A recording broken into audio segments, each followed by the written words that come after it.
लामायावबो थांनो जोङो हेल' फ्रेन्ड खुलुमबाय नुदों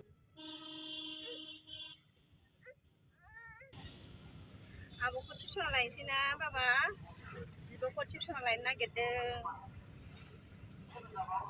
माखौ बोखाखो बे मा जिनिस बे फुजि कृष्णनि न' सेरनो थांगोन लोगोफोर नायलांबाय थादो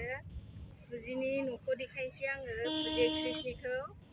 आं दा सहैबा देखायनोसै दे होमबा लोगोफोर नै फुजि कृष्णनि न'आ मोननोसै नैबेथिंजाय गौरां गार्डेन थांबाय आरोना ओरै गौरां गार्डेन दतमा थांबाय ओमफ्राय ओरैथिं हाबबाय नै बैलाय नुहरसैबो मोनथारसै नैबे नङा नैबे बिल्डिं गुफुर मोनसे मोनगोरो नै नायदो लामायाव माबायदि बारसोदों उन्दैया थैखागौमोन बे नांबा आयौ उन्दैया नै बेनो न'आ लोगोफोर फुजि कृष्णनि न'आ बेनो फिसाजोनि टिउसनाबो बे खाथियावनो नालाय ओंखायनो जोङो बिसिनि न' सेरजों फैबाय आरो एखनबा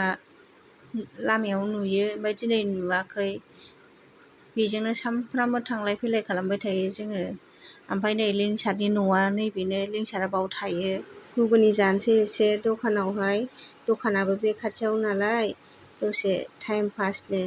टिउसन गनाय टाइम जासान्दि गुगुनि जानोसै